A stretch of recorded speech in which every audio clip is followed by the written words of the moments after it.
We know that all of our students, or at least most of our students, have problems with writing for a number of reasons. First and foremost, teachers are not taught how to teach writing. And I say this as a 15-year high school English teacher who feels the guilt that Natalie spoke about this morning for the hard work I tried to do. But I would hand students back papers that said more details, add information, wrong word choice. What could they possibly make of that? I was teaching them nothing. I was not coaching. I was really offloading my responsibility to be a teacher of writing onto them. They were less well equipped to teach themselves to be writers than I was. But I was doing that because I didn't know what else to do. And then I had 20 years where I was able to go to classrooms in the school that I was lucky enough to lead, and then throughout New York City, and noticed that this was not an uncommon occurrence. Writing had no standard way of being taught or being activated in a classroom. Some classrooms had hamburgers in the front of the room, and students were supposed to follow the hamburger. Some teachers would say, this is a thesis statement. Others would say, this is a topic sentence. Others would say, this is a main idea. Teachers would say, 3 paragraphs only. You must have at least 5 paragraphs.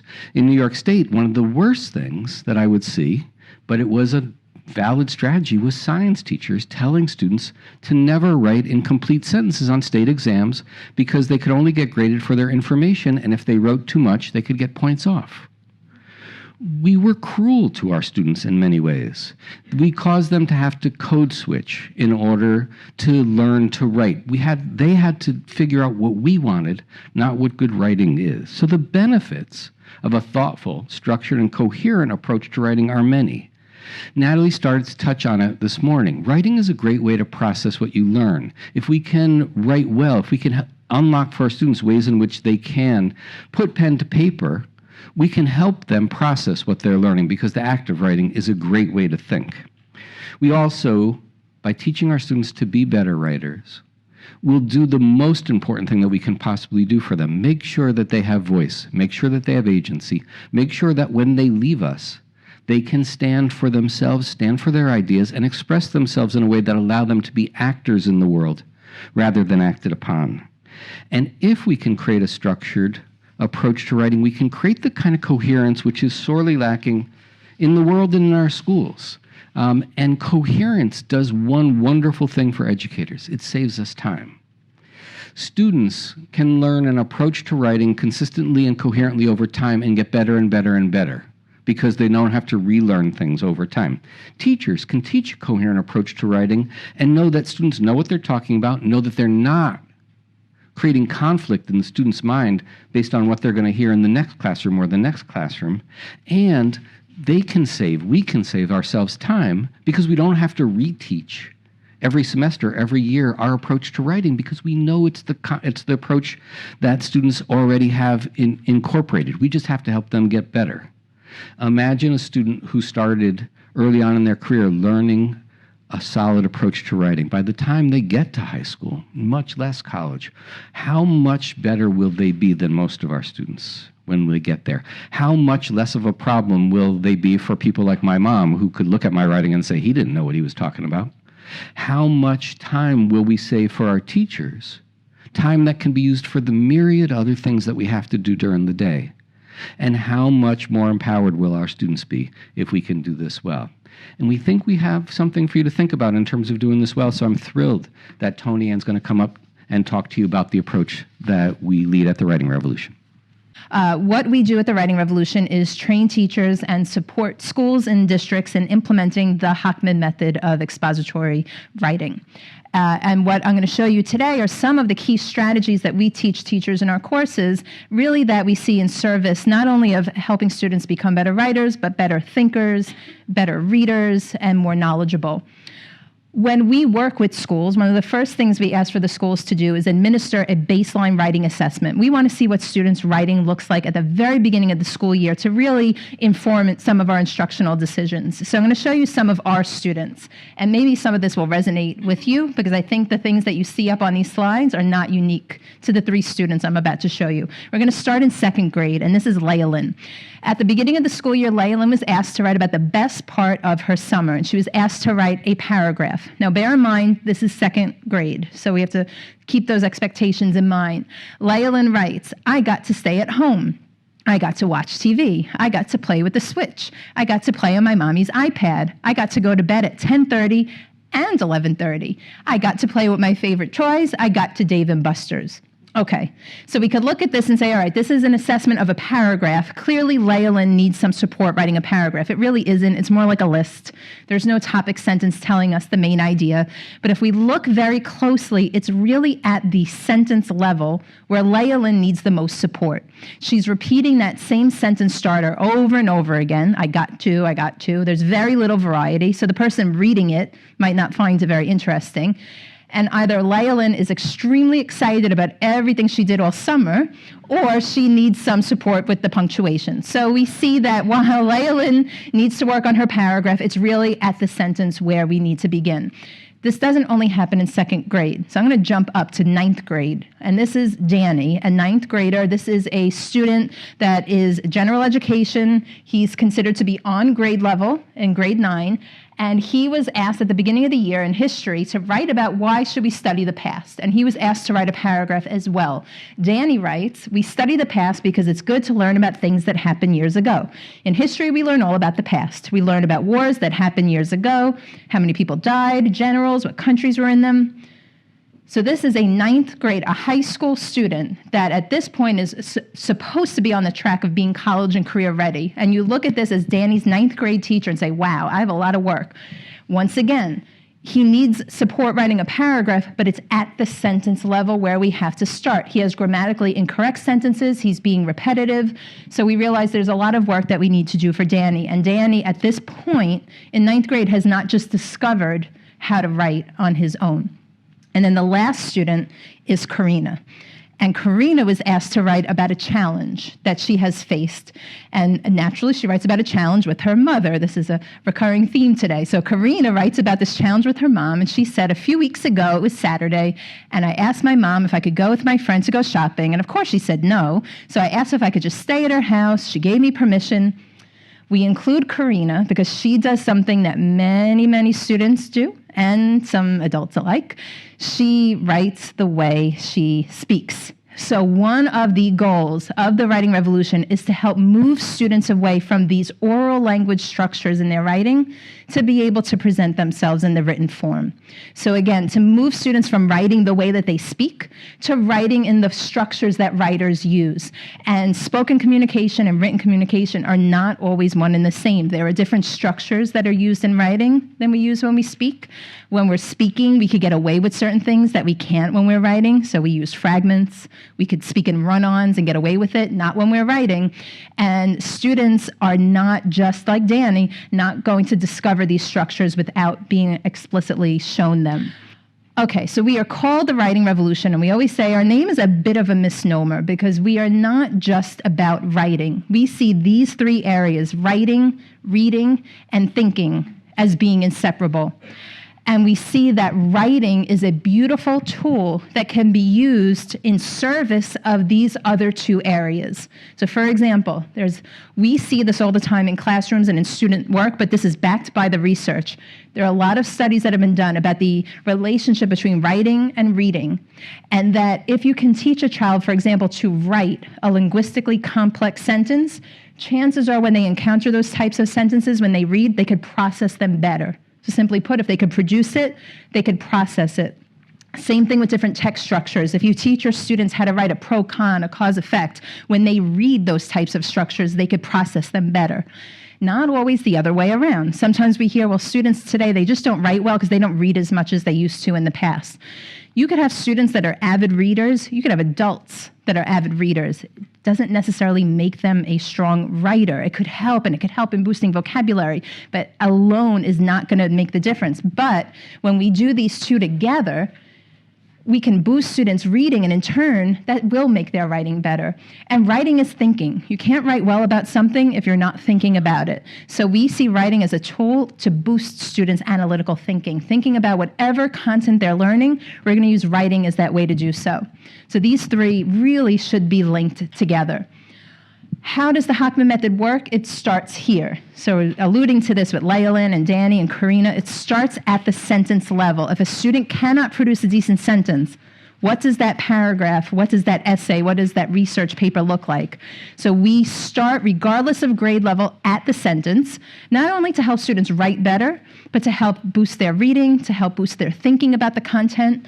But then we build very carefully. When students are ready to start writing the paragraph, we don't just say, okay, go, run, this is what a paragraph is, good luck.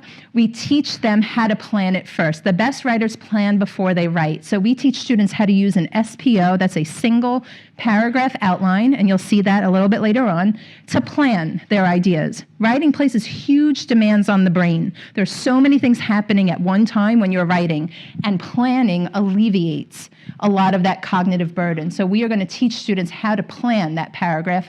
Once you have a very solid plan, that draft starts to write itself. Then we move into revision. So this is something that's starting even in grade 1 in many of the writing standards, students are expected to know how to revise. So not just editing, improving, and fixing mechanics and spelling, but how do you make improvements to the substance of the work to make it better for the person reading it? Students are sometimes expected to just do this as if off the top of their head they could come up with these solutions. We're going to show them that it's the sentence strategies that you could use as your toolkit to make those improvements. Then we move to the composition. So just like with the paragraph, we plan first with a multiple paragraph outline. Even harder when you're writing an essay and there's so much information to juggle and so many different categories of information. We're going to plan that first. Once students have this under their belt, writing argumentatively or writing a research paper is not going to be as much of a lift because they have that strong foundation. They understand the concept of good writing. And embedded throughout the method are some very important study skills that are just as important for reading, maybe more so, than they are for writing. When students read, do they know how to underline? We just assume we ask them, as I'm reading, I want you to underline as I go along. Do we know what they're really underlining? Or note-taking, I want you to read and annotate that. But students aren't always shown how to take notes. They're given notes to copy, and they're encouraged to take notes, but how often are they really taught a system of taking notes? And same thing with summarizing. That's another skill that starts very young, where students are asked to read this and summarize it with very little guidance. So we believe that it is important that teachers explicitly teach these strategies, but the teachers, just like Phil mentioned, are rarely shown in their college prep courses how to do any of this. You could go through bachelor, master's, and doctorate level and have very, very few courses on teaching writing. There's a bit more about reading. Okay, these strategies spiral through the grades. So the same strategies can be used in elementary as used in middle and high. So the question we usually get from the middle and high school teacher is, well, how do you make it more rigorous? How is it possible that in 10th grade, they're doing the same exact strategy that they're doing in grade 3? The strategy does not change. It's the content that drives the rigor of the strategy. Again, the strategy stays the same. It's the content that drives the rigor. So one of the strategies I'll show you in a little bit is called because, but, so. Not sure if you've ever heard of it. It's probably the one that people know the most. I'm getting some head nodding. Because, but, so can be used here around seasons, Charlotte's Web, can be used up here around the War of 1812. We heard about that this morning, about cellular respiration, because it's the content that will make it more challenging, or the text that they're reading that will make it more challenging. These strategies are most effective when they are embedded throughout the day in whatever students are learning. So we do not see writing as something that should be done in isolation, down the hall in the writing lab, or a separate little mini lesson and then it's not touched for the rest of the day. We see writing as a tool to boost thinking throughout the school day in every content areas, and that's when it will be most effective. Grammar in isolation typically does not do anything to help students compose. Grammar that's embedded in the context of their own writing and in the content that they're learning is far more likely to transfer and generalize from one class to the next and from one grade level to the next. Okay, so writing is a pretty big topic. We're here to talk about writing, and depending on who you ask, what is writing, why do we do it, you'll get 20 different responses because it does serve a number of different purposes. So writing can be seen as a transcription process.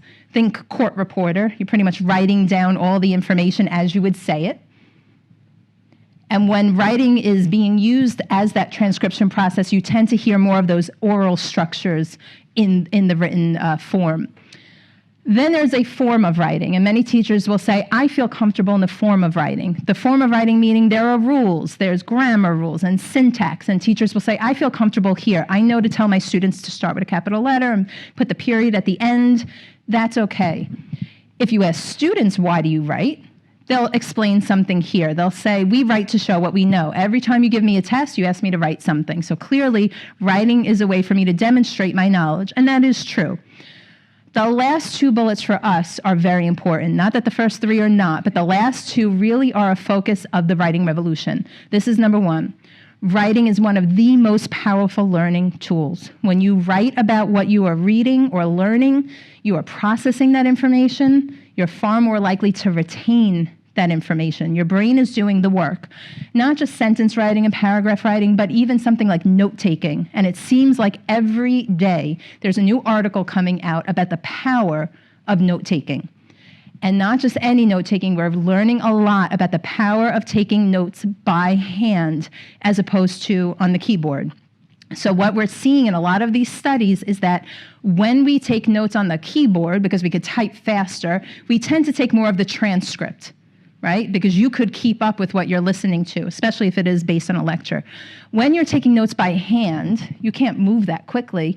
You're far more likely to be listening to that information and pulling out what's most important and writing that down. That means you're manipulating the information, you're processing it, you're going to retain it longer. And that's why we're hearing more and more, and we are not anti-technology by any means, and there's clearly a place for it, but we're hearing more and more about how the laptops are being banned from the classrooms because of this phenomenon. So this cartoon, I don't know if you've seen it, it's been making the rounds more and more. The college professor's saying, and you just type whatever I say without thinking, and you can imagine what's on every single screen, except for the kid playing the video game. Right, so in our courses, we spend quite a bit of time talking about note-taking and how we could really teach students to take notes. And last but not least, certainly not least, writing is one of the most powerful communication tools. It's the way we communicate. And I'm going to show a very silly little story to illustrate this. So Dr. Hochman wants to come and visit me and work with me on the next course we're about to give. She lives about an hour and a half away, so I said, all right, you could be my house guest. You'll stay over my house. Fine, so she spends the night. I make a nice pot of coffee in the morning. I have to run out with the kids, and I realize we ran out of milk. Now what? So I leave this note for Dr. Hochman in the morning. Dear Judy, I hope that you had a good night's sleep. I'll be at practice with the boys. If you wouldn't mind, is there any chance you could stop by the store and pick up some milk for us? Thank you so much. See you later, Toni-Ann. That's my note. But this never happened. Dr. Hochman was not my house guest. What really happened was I woke up in the morning, I made the pot of coffee, my husband was home, Ken. I realized we're out of milk, and I leave him a note. What does Ken get as his note is that one. Now, am I communicating anything different? It's the same exact message. Why does it sound so different? Because I, like everybody in this room, have a sense of audience. And a sense of audience is key to clear communication. What poor Ken doesn't even get, Dr. Hochman gets the smiley face, not even a XO. We're 10 years in. Okay, so what is something that some of our students and many of our students are lacking? It's that sense of audience. And when you do not have that sense of audience and you're not keeping the reader in mind, you make assumptions when you're writing, you may leave out information, your word choice is going to be different. So some of the strategies that we teach in this method are strategies to make students more mindful of the reader and to use structures that are used more so in writing and to be more precise in their writing. So these are just some of the more general objectives of the writing revolution, and they're far more than this, but overall, we want more clarity of students' written and oral language. We're not just looking for students to write more or write extended responses. Really, one of our goals is to be more precise in their writing. Writing is so much harder than speaking for most people. When you're speaking, you can use your gestures, you could use your tone of voice, you could look at other people's gestures. So if somebody's looking at me with a confused face, I could alter my delivery to clarify. If somebody asks me, how was that movie? Oh, it was great. And I roll my eyes, and they'll know what that means. But when you're writing, your only choice is the words that you put on that paper. You have to be very precise. It's the reason why You go to send a text to somebody or write that email, you read it 20 times, you agonize over it, because every time you type that text, you say, this doesn't sound right, sounds snarky, I don't know how this is going to be received. You know what? I'm just going to pick up the phone and call them up. Why do you want to just pick up the phone and call them up? It's a lot easier to explain it using oral communication. So we really want to help students be more precise in their writing so they don't have that issue. More complexity in their writing and coherence. We're doing this for reading just as much about writing, so improved reading comprehension. This all goes back to analytical thinking and better study skills. Every time when we do our courses and we show a new strategy, we always lead with the why. We think it's very important that teachers be armed with this why. In the schools that we work in, we're watching the teachers communicate this with the students in a very student-friendly way. We have students raising their hand telling us the why. So we wanted to give you some of the whys behind this, and this backed by research. So why do we teach the sentence activities? We do want to help with grammar and conventions, of course. We want to help make their writing more complex and more clear. This will help students when they revise and edit, and it will boost their reading comprehension. This is the list of the general sentence strategies that we show in our courses. I wish I had time to go through all of them with you today. We don't, and I talk fast, and I still can't get through all of them. So I chose some that are very high leverage. But by doing so, I just want to give the little disclaimer that even though we're only going to go through some, it doesn't mean that the others are unimportant, because they are. They build in complexity, and they build off of one another. So for example, we want to make sure first that students know the difference between a sentence and a fragment. And if they have a fragment, they know how to fix it. Before we get into some more of the complex, we wouldn't just skip steps. We start here, and then we build our way up. The other thing about these is they should be used recursively. It's not a checklist. Like, oh, once they master this, check, move on. We go back to the strategies as needed. So they're all very important, but I'm going to hone in on 3 of them today. And the first one will be because, but, so. It is trending on Twitter. It's the only strategy that I know of that has its own little hashtag on Twitter from TWR, because, but, so. Check it out. So let's look at why. Why do people like it so much? Well, these 3 conjunctions are very powerful. There are many, many conjunctions we teach our students, but why do we focus on these 3 in this strategy? Because of what they do. So because we know to explain why, we're always expecting our students to give us the why. Students, when they're writing, sometimes might give that to you, or sometimes they may give it to you when they're speaking, but they don't always give the other 2. Are our students really thinking about the contrast of something or a change of direction? Not always, unless they're prompted. And so in this strategy is being used to indicate a cause and effect. So can be used in different ways. We're not using so as a modifier, like we are so excited to be here today. That's not the so. We're looking for the so that indicates an effect. Why do we teach because, but, so? By using those conjunctions, students will write more complex sentences, which in turn will help them with their reading. It also will help students extend their response. So we hear all the time from teachers that students, they give a 1 or 2 word answer. They're not really giving me enough information. In most cases, they have that information in their head. They have beautiful ideas in their head. They need the tool to get it out. And this is something that could help. And you'll start to hear that even though it's the writing strategy, you'll start to hear it transfer to their oral communication. And we're in many classrooms where we're constantly hearing students giving those extended responses with the conjunctions. When you use this alongside reading, it helps students think more about what they're reading, think about the characters, analyze the text a bit more. It's a great strategy to embed vocabulary. So we want to build students' vocabulary. Let's go beyond just having them look up the definition in a dictionary and write a sentence. We're going to embed it in the activity so that they could demonstrate how the word is used. And last but not least, this is going to help with their reading comprehension. This also is very powerful in changing teacher practice. So I'll put myself out there. Before I learned this was the typical type of question I would ask in my class. Typical comprehension question. So we're in 11th grade and we're learning about the age of Jackson, and I would ask something like this. And chances are I would get that 1 or 2 word response. Chances are the response was just giving me back what I taught them in the lesson. And what I didn't really realize at the time was, what am I assessing? I was really assessing memorization. I was assessing, could they regurgitate facts? I didn't realize that until I tried something different. So instead of asking, why was Andrew Jackson a popular president, giving students a sentence stem, Andrew Jackson was a popular president because, but, and so. So now the student has to think about, well, why was Andrew Jackson popular? They have to think about a contrast or change of direction or another side to that. And what's the impact of this? What's the effect of his popularity? So they have to think about the so. So now they're thinking about the same concept 3 different ways. So I'm using this as my comprehension check. So we'll often get the question, well, how do you have time to do this and teach your content at the same time? This is the way we're teaching the content through the strategy. In the past, I would have asked that question maybe on a worksheet, maybe it was a turn and talk, maybe it was an exit slip at the end of the lesson.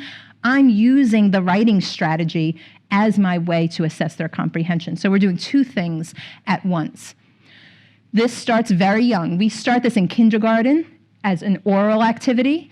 This is a first grader by the end of first grade that's doing this in writing. We don't want to push students to write too quickly, but they can be doing these orally to build their oral language skills. But this is a first grader. So she's doing the same strategy. Remember, the content drives the rigor. She's doing the same thing around seasons. So spring. Spring is a great season, but you could get stung by a bee. And she's very serious about her because she's very proud of her work. As well, she should be. But let's move back up through the grades. So now students are reading Flowers for Algernon, the same strategy. Charlie feels normal. So now I'm reading this text and I have to think about, why does Charlie feel normal?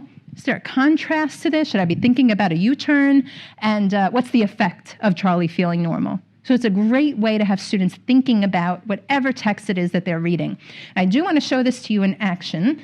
I have a quick little video of this being used in a 9th grade ELA class. And as you're watching the video, if you could just take note of some of the things that are happening there. So they're not just doing this activity silently on a worksheet. The teacher really is using this as an opportunity to review the content and some vocabulary. So this is Mr. Downing from one of our partner schools in New York City. Good afternoon, guys. Today we're going to work on this TWR activity, because, but, and so. But before we go over it, I want to cover a few things. We have this word here, melancholy. Can anyone tell me what that word means? Melancholy. Gerard? Sadness and depression. Okay, sadness and depression. So melancholy means sadness and depression. And so before we begin to try to tackle these activities, I want us to go over quickly what the functionality of each of these words are in the sentence stem. So when we have Romeo is melancholy because, what does the because serve, or the purpose of that word in this particular sentence? Yes, Evelyn? Right, it serves to explain. So the second half of this sentence stem should be able to explain why Romeo is melancholy. Very good. For the second one, but, what is the functionality of that word in that sentence stem? May? Excellent. Change in direction. So the latter part of this sentence stem should have a definite change in direction, and I want to see that in your answers when we share out. Last but not least, who can remind the class of what so means in this sentence stem? Isma? Cause and effect. Excellent. Cause and effect. Okay? So we have so, Romeo is melancholy. So there should be an effect, right, as to why he is melancholy. All right? Are you guys ready to take a shot at it? Okay. Who can tell me the answer to the first sentence stem? Romeo is melancholy because? Gerard? Rosamund doesn't love me back. Okay. Because Rosaline doesn't love. Okay, very good. What about the third sentence stem? Who would like to take a shot at that? Go ahead. Romeo is melancholy, so he avoids people. Okay, excellent. Okay, Romeo is melancholy, so he avoids people. So there's definitely a cause and effect relationship. It's not a so that. Okay, does anyone else have another answer? Did you come up with something else? Sharuk. Romeo is melancholy, so Benvolio tries to figure out what troubles him. Okay, so Benvolio tries to. Okay, so that was a quick little clip of it, and we sped it up a little in the middle, but just to give you a little bit of a visual of what this looks like, that they're doing writing. It really shouldn't be a silent activity. In our courses, we talk a lot about the power of, we call it hear, see, say, that students should have many opportunities to practice in writing, but also to hear the strategies orally. There's a lot of benefit to hearing the strategies orally. Any place where there's content, this can be happening. So science teachers say, I love because, but so. My students have to think about relationships between concepts all the time. So for example, qualitative observations are similar to quantitative. Why are they similar? Is there a difference? What's the effect of them being similar? So science is doing this as well. And then the next thing, we wish we could take credit for it. This was something that we walked into a classroom, never thought of using but so this way, and it was brilliant, a math class. So the math teacher is saying, well, students have to do error analysis, and they struggle with this. So we walk into the math room, and this is what we see. Jackie's answer was incorrect because, but, and so. So think of the thinking that's involved with something like this. The student has to study the problem. They have to be able to put in words why it's incorrect. They have to find something that the student did correctly. They have to think about the effect of it being incorrect. There's so many things happening. So sentence level work, even at the high school level, could be very, very rigorous. Remember, it's the content that drives the rigor. Quantity of writing isn't necessarily rigorous, but we're looking really for the quality and the precision. Sometimes we also hear, more so at the middle high school level, well, this seems kind of simple. If somebody were to walk into my class, and I had this as the history teacher, they would walk in and say, you're focusing on the conjunction, but really? 9th grade, 11th grade? It sounds so simple. And I would say, but is very important because, here they go, see how often we use them? Because but lays the foundation for all of the other change of direction language that we want our students to have command of. But eventually becomes what we see up here. Although, while, even though. Think long term when students are expected to write argumentatively, when they have to anticipate a counterclaim and state their side. Without this language, it is very challenging for them to do. So what happens when they're asked to write an argumentative essay? What does that thesis statement look like when they don't have command of this? What do? In this essay, I'm going to tell you why, or in this essay, I will prove, or I think that the New Deal was not a great program. Once they have this, that I think, I feel is gone. While some claim that the New Deal was ineffective, it saved the United States from economic collapse. So this is bringing in that language that will help them so much, but it all starts with but. They have to have that concept of change of direction. Same thing happens with so. So somebody says, well, that sounds so simple, the word so. Don't they already know how to use that? Well, you saw in the video that teacher went through every single conjunction and made no assumptions that his 9th graders knew what to do with because and but and so. He reviewed it. So eventually becomes what we see up here. How often are students asked to show analysis when they write? How well do they do with that? A lot of students struggle showing analysis. They might not know what that means. They don't know what the words are to bring that analysis out. What do they end up doing? Sometimes if they're showing a quote and they have to analyze the quote, they just reword the quote. It's not really analysis. This language helps bring that in. Thus, they could tie back their evidence to their main idea to show why their evidence proves their point, or consequently, or as a result. But it all starts with so and but and because. Okay, next activity, appositives. And I will put myself out there as the history teacher, and my disclaimer is I didn't have any courses in my bachelor's or master's on teaching writing, so I didn't know far too much about it. I didn't know what an appositive was, but apparently I was using them all the time when I wrote, but I didn't know it was called that. So let's talk about it a little bit. An appositive is a noun phrase, or a noun clause placed next to another noun, a lot of nouns, to rename it or explain it more fully. Okay, why do we teach students to use appositives in their writing? Well, just let's take a look at some examples first. What you see in red, that is the appositive. So it's giving more information, in this case about the subject of the sentence. So Frederick Douglass, a passionate abolitionist, Esperanza, the narrator of the house on Mango Street, we see these when we read all of the time. They're constantly appearing in written text. So this is one random article from the New York Times about how the New York Giants fired their head coach. And in this one article, they were everywhere. When we read, we constantly encounter them. For students that struggle with reading, sometimes they get very confused by sentences that have appositives. So I'll give you one example.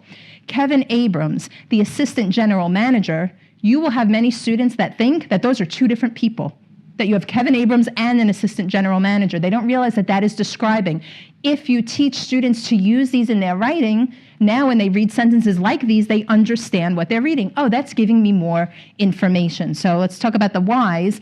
It's that written language structure. For students like Karina, who was writing about the challenge with her mom, how do we move Karina from writing the way she would have a conversation to the writing in these forms by showing these structures. Because we don't use these when we speak, or we rarely use them when we speak, we can't expect that students will just figure these out on their own. They have to be shown through explicit instruction what these things are.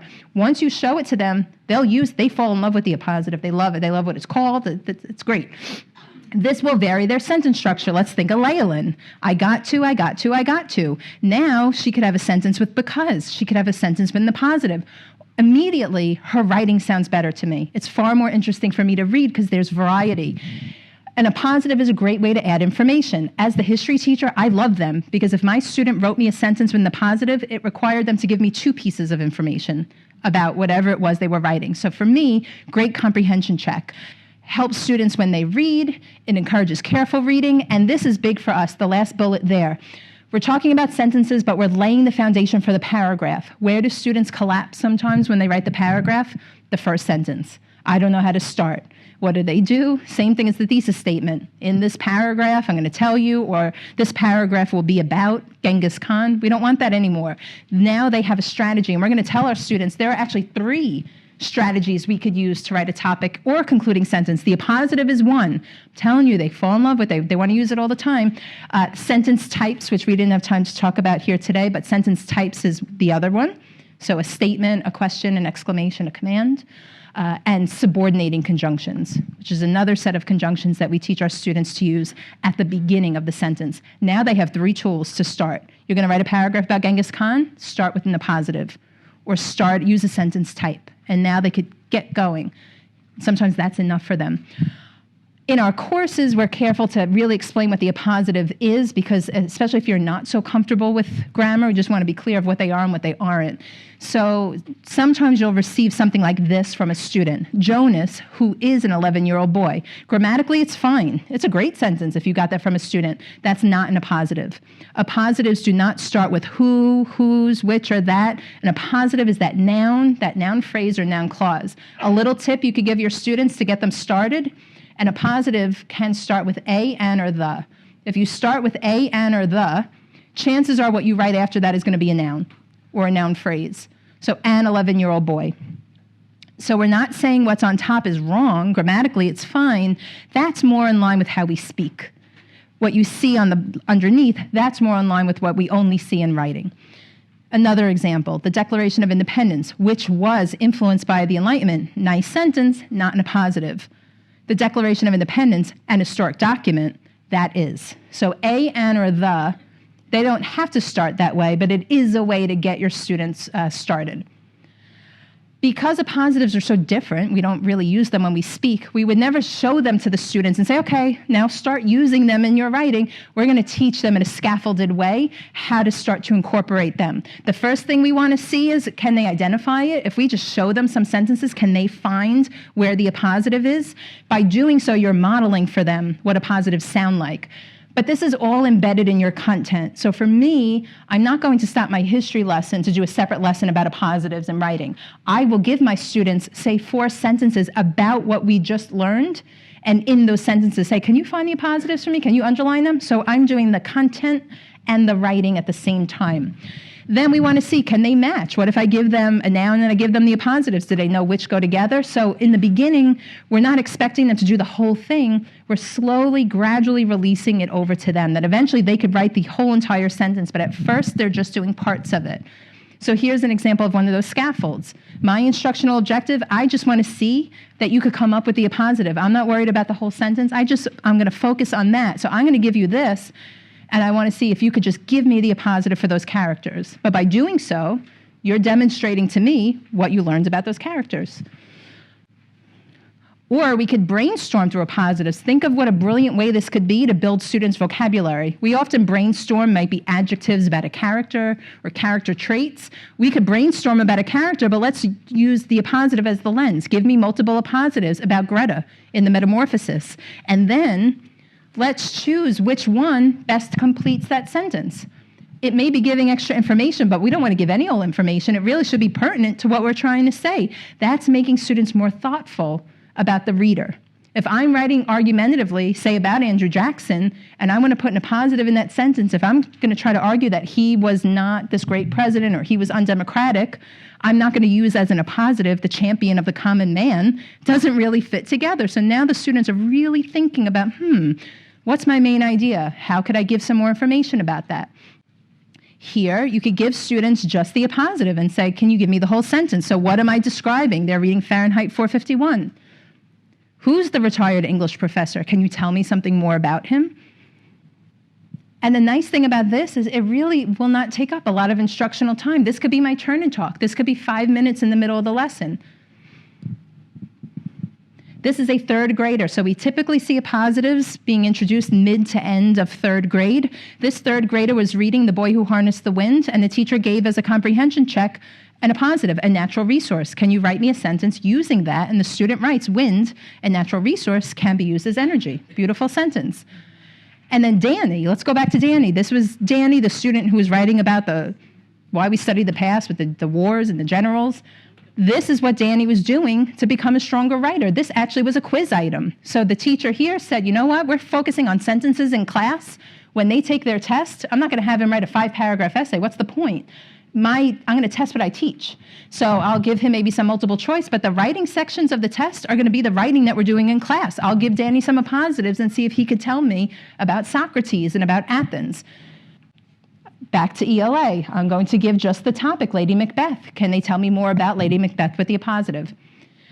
And this can be a very engaging activity. It is not, I just can't emphasize this enough, a silent worksheet. So there are ways that teachers are making this very engaging for the students, very interesting. So in this class here, this was in a high school class, students were given this activity. They had to choose what they thought the best appositive was for the character. So this is Flowers for Algernon. So they had Charlie, and they had a number that they could choose from. So if they chose a determined human as the appositive, they were then asked as a follow-up, go find me evidence from the test that supports that. Or if you're telling me that Miss Kinnian is an intelligent woman, can you find me something from the text that backs that up? So just think about how engaging this could be, the thought involved in an activity like this. So again, quantity is not always rigor. This we thought was wonderful too. So to get this to be a more engaging activity, the teacher was doing the matching, where can you match the appositive to the subject or the character? They gave the students sentence strips, and they had to find their match. So what would be the appositive for Jupiter? Find your match, and then the next step, it was really brilliant. They put them up on the board, and then they completed the sentence. Now tell me something else about Jupiter. So they were up around the room, they were talking to each other, they were interacting, all about the content. And it's making them better writers in turn. Okay, last sentence strategy is sentence expansion. It's one of the most high leverage. Just a little preview, it's the strategy that's probably used the most often, especially when students revise. Very, very powerful. Why do we teach it? This is a reader-centered method. We always want our students thinking about the reader when they write, thinking about what information the reader should know in order to be clear and to inform. And this strategy makes them more aware of that. It's a beautiful comprehension check. You cannot write an expanded sentence if you don't grasp the content. It's a strategy where we could teach students to take notes. You'll see that in a moment, and can help students summarize. And it is, like I said, used very often in revision. This is how it begins. The teacher gives a student a kernel sentence. A kernel sentence is a very simple, bare bones sentence, but it's not a fragment. It's a complete sentence, but very simple. Think popcorn kernel. And we have teachers that are now coming into the classrooms with a jar of popcorn kernels and saying, take a look at this. Does this look good? Do you want to eat these popcorn kernels? No, of course not. What should we do to them? Heat it up. We got to pop. We got to make them pop. And now that's what they're doing with their sentences. We have to take our little sentence and we have to make it pop. And the students are actually doing this when they read their expanded sentences. It's adorable. These are kernels. Incidentally, this is also how some of our students write. So as the history teacher, that last one, I got things like that all the time. They fought. And what was my question? Who are you talking about? When? Where? Why? And that's the basis for this strategy. We're going to use the question words to expand, not necessarily all of them. We're not looking for a really long sentence, but the ones that make sense. And we're going to teach students how to do this. So we have our question word poster in the schools that we work in. This is in the front of the classroom. So every time the teacher is saying expand, they're pointing to this to make the word expand synonymous with these question words, or they'll ask the students, if we're going to expand our sentence, where should we be looking? And they have them point up to that poster. Here's the activity itself. So we have our kernel on the top, pyramids were built, and we're asking when, where, and why. So my teacher tip here is we only ask the questions that the kernel doesn't already tell us. So if the kernel already has a where in it or a why, we don't ask that. In this case, that kernel doesn't tell us when, where, and why, so those are fair game. We're answering the question in only a keyword or phrase. And the cue that we're not looking for full sentences are those dotted lines. And in this method, those dotted lines come back in some other strategies. This is the first time they see it, though. So now I see ... When were pyramids built? Ancient times. Where were they built? In Egypt. Why were pyramids built? So all those question words go back to the kernel. Once the students have their answers, they then take them and expand the kernel. And notice that when I write my expanded sentence, I'm not adding any extra information beyond what I have on those dotted lines. It's like a puzzle. We're going to fit it together. So we go from pyramids were built to, in ancient times, comma, pyramids were built in Egypt to, and notice that the only words that I'm adding are little, what we call function words, in, of, the, so that it grammatically makes sense. We're not adding any extra information. We're not leaving anything out. This is where the anticipated response is critical, because I, as the teacher, have to make sure that they could answer all of these and that they fit together in one expanded sentence. So you'll notice that when we wrote our expanded sentence, this information could go in multiple places in the sentence. That when could appear at the end, it could appear at the middle. Why did we put it in the beginning? For a very important reason. This is another one of those written language structures. When we speak, that when tends to appear at the middle or the end of the sentence. In written text, that when appears at the beginning all the time. So this is just one Newsella article that shows that. Students, it's very exciting when they point this out to you. When they're reading and say, look, they started with the when, or look, there's an appositive. When they start to notice that, that's when you know you've got them. So they will encounter this quite a bit. Let's teach them to write in that structure so Karina doesn't sound like she's having a conversation with you anymore. She's using a positive. She's starting with when. First grade. So this is little Michael, first grade, the same strategy. The rabbit ran. Where did the rabbit run? When did it run? Why did it run? And you'll see little Michael, grade 1, starting with that when. So Michael writes, 2 hours ago, the rabbit ran around the woods because it was looking for a home. That is a linguistically complex sentence that you typically will not get from a first grader without explicit instruction. But when we show them how, they can produce it. So let's move back through the grades. ELA, he wants to lead, the call of the wild. Well, who are you talking about? Who wants to lead? When does he want to lead? Why does he want to lead? And in fiction, that when is often going to be a plot point. We're not looking for on page 2 or in chapter 3. Give me a time in the text. Think long term. When the students are writing paragraphs and essays, you don't want to read a lot of on page 2, on page 5. We want those plot points, and we're going to start to teach them that at the sentence level. Okay, they make good barriers. Well, what makes good barriers? Where do they make good barriers? Why? So any place where there's content, this can be happening. So just to talk a little bit about the paragraph and the essay, I want to spend more time on sentences, but just to show a little bit of what that looks like.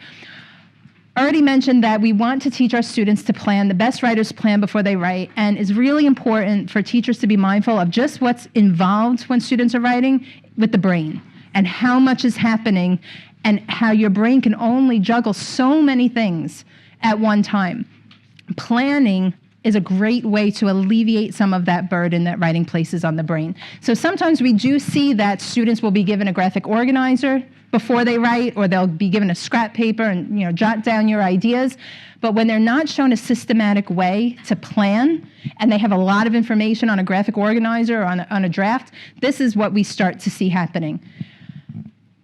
And it's sort of what's happening in their brain. It's plotted out, I just have to write it. So we're not saying get rid of graphic organizers, they're no good. They definitely have a place and they're very helpful in showing relationships. But we want to also show students a plan that naturally turns into that paragraph because it develops in the way that a paragraph will develop. And that's the single paragraph outline, the SPO. So the SPO is a linear plan. This moves immediately into writing a paragraph, line by line. There's a place where students can write their topic sentence and their concluding, and they could use the appositive for that or the other two ways. And then remember the dotted lines in the expansion, they come back now. Because this is a plan and not a draft, I don't want you to write the full draft. I just want you to get some of your ideas down. So when you see those dotted lines, don't worry about writing out the sentence. Just tell me what you want to write about. Students love that because they say, you know what, I know what I want to write about. I just don't know how to get it out. Don't worry about that just yet. Start making your plan and just write it in some keywords and phrases. So just to show you what this looks like in action, here's our topic sentence. Is space exploration a good idea? Just tell me what your details are going to be about. Once we have your details down, then we could worry about the draft. Now you could step back and look at that and say, how do I want to write that as a sentence? I could use a conjunction, I could use an appositive, but it gives them that extra step to help students organize their ideas. Incidentally, there's a lot of value in just doing the plan. So in many of our classes, they're just focusing on the outline and they're not even worrying about the drafts, because think of what's involved with that. Student has to think about main idea, supporting details. There's a lot of thought involved in just doing the plan. But if you wanted it to turn into the paragraph, just to show you how one detail can turn into a sentence. Hazardous plus costly turns into, critics say it's hazardous and costly. When students graduate from our schools and they come back, the number one strategy or tool that they said helped them the most, the plans. Now we feel, oh, the sentence work is so great, their sentences are so much better, and it is, but they say the plan saved me because I never knew how to get my ideas down, and now I still use the plan. And just like with the sentence work, we would never say, well, here's the plan, here's the graphic organizer, fill it out. There's a lot of skills involved with that. We can't just assume that the students know what a topic sentence is or a detail. So just to give you a little bit of a preview, we have a whole scaffold for this too. We first want to see, if I give my students a list of details in a topic sentence, can they tell me which is which? Do they know which is the topic, which is the detail? If I give them just the topic sentence, can they give me the details? So we're focusing on one thing at a time. We're not trying to overburden them. So in this one example here, I'm giving my students the topic sentence. I'm even giving them some cues on the side to tell them what I'm looking for. The only thing I want them focusing on right now is choosing details that go back to that topic sentence, that are coherent, so they can focus just on that skill. And I'm doing that in history, and the ELA teacher says, I'm going to do the same thing. But when my students come up with details, I want them to give me some evidence from the text and some analysis for that. So I'm going to ask for some evidence and analysis, and they're just focusing on the details. And this teacher says, I'm going to do the same thing, but I'm looking for imagery and tone and personification. So the tool stays the same. The way the teacher uses it from one content to the next is driven by the topic, is driven by what that text structure is, but the tool doesn't change. So the student goes from class to class using that consistent tool. And just to show you what this does for their writing, so let's go back to Leialynn and Danny. So here's Leialynn. Remember, I got two. This is September. Here's January, the same year. So Leialynn was asked to write about her school. She has a little topic sentence. The best school is Haven Academy. She has her outline. And just to show you what this looks like, very different than September. The best school is Haven Academy. Now she has a topic sentence. She did not have that in September. One reason it is the best is there are special events. For example, there's a color run and field trips, like a farm. Also, there are nice teachers and a nice principal. For instance, Mrs. Field, Mrs. Greenwald, and Miss Lynn.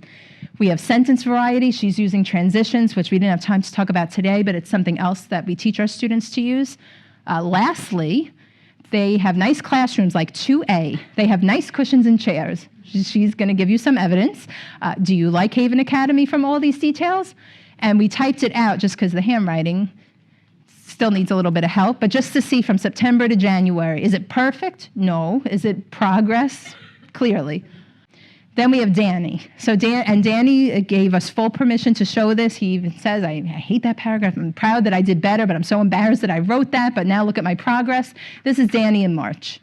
So Danny was asked to write about the Aztecs, and all the teacher gave him were these little cues on the side. The teacher said, I would like for you to tell me about the location, the religion, the achievements, and the fall. And what's happening here is the note-taking that we teach our students. We teach them very specific symbols to use in their notes that go back to the sentence work. So for example, when they use an equal sign in their notes, that ends up becoming an appositive in their sentence. Hernan Cortez, a Spanish conquistador. And then here's his paragraph. So very different from September. He now has that TS. I promise you that Danny did not wake up one day and say, I'm going to start writing with Appositives. This came through explicit instruction and constant daily practice with these activities. He's using conjunctions throughout. Although they were cannibalistic and practiced human sacrifice, the Aztecs had many achievements. And he found a way to change direction. He had to acknowledge that, but he changed direction. Where did that come from? It started with but, and then it turned to although. He's using transitions throughout to show evidence. However, Hernan Cortez, a Spanish conquistador, so this is a testament to the work, and this is a testament that Danny's teachers use this on a regular basis, not as an isolated writing activity. It's not writing Friday or go to the writing lab and do your writing. This was part of daily practice embedded throughout all of his classes and all the subject areas. And then eventually, Danny and many Dannys moved to the composition, where we teach them to plan with a multiple paragraph outline, similar to the single paragraph, but for multiple.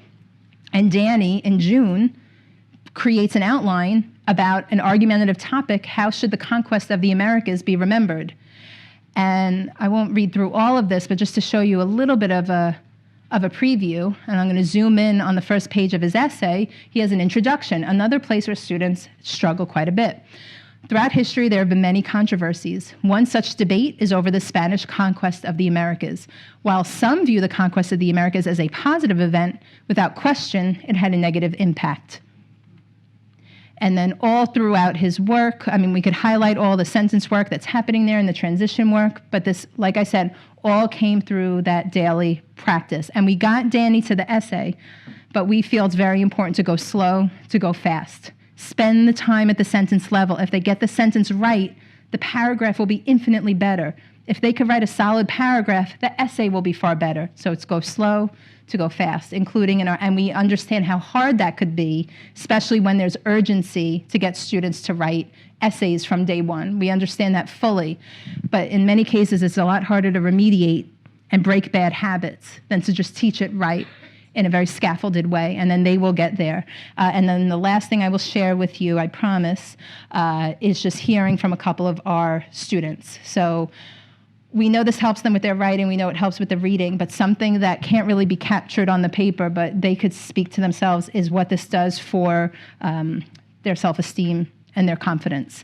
So these are two students, and in New York, there's a set of exams that students have to take in order to graduate, the Regents exams. If they do not pass them, they cannot graduate. They could sit multiple times to take the test, and these are two students that wanted to share their experience with that.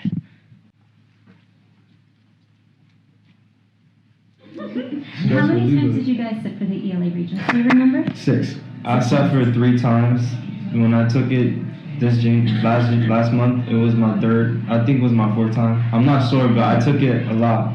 That was my 6th time taking it. So what do you think helped? What helped, I would say, was the SPOs and the outlines, because before I wasn't really too familiar with it. Yeah. So once you taught us how to really do it, that's the thing. That's the thing, because everybody teaches different. Yeah, every teacher. It's that one teacher you can understand on how to do it, and when Madeline told me how to attack the text analysis, I was like, wow. My first score for English was a 48, and it went to an 84. You see how that switched? Yeah. It switched so, I said, whoa, 84? I thought I was going to get 70, 75. I'm like, all right, man. Right, Call me 65. I'm like, no, you got an 84. I'm like, really? Really? Now I look at my transcript, I'm going to see an 84. I'm not going to see no 48, no more 60, no more 61. I'm just see an 84 right there. Sounds like this has been really good for your confidence. Oh, yes. Yes. Anytime I went to her class, I was always confident, I had energy, I was ready to go. I was really proud of myself. I was proud of myself too. I felt accomplished. Yeah. And this, and that's exactly why we do what we do. When you could teach them a way and show them, they're able to do it, and they said it themselves. Those outlines help them attack that question. So, and that's just two of many students, and we get emotional when we go to the schools and we hear these stories. So, just wanted to share that with you. They say it best. If you are looking for some more information, the Writing Revolution book is a wealth of information about the Hochman Method and the whys and some of the strategies. It's available on Amazon and a number of sites, but Amazon is probably where you're going to get your best price. Our email for more information, our website is on there. we're doing our best to get a Twitter presence. So if you want to try to follow us there, we're there, and Facebook as well. That being said, thank you so much. Thank you.